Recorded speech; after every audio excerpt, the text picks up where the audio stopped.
अस्सलामुअलैकुम। मैं अब्दुल रहीम हूँ, नॉर्थ कराची में रहता हूँ।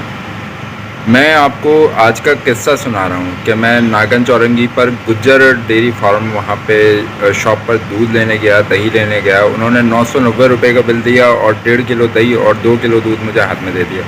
अभी भाई, मैंने बोला यार दूध क्या हिसाब दे रहे हो? तो उसने बोला यार कि 2 किलो 480 रुपये का हो गया। मैंने कैसे हो गया यार, परसों तो मैंने तुमसे 440 रुपये का लिया था 2 किलो दूध। और आज की मैं आपको बता रहा हूँ, उन्होंने लीटर पे 200 रुपये, वो 20 रुपये बढ़ा दिए।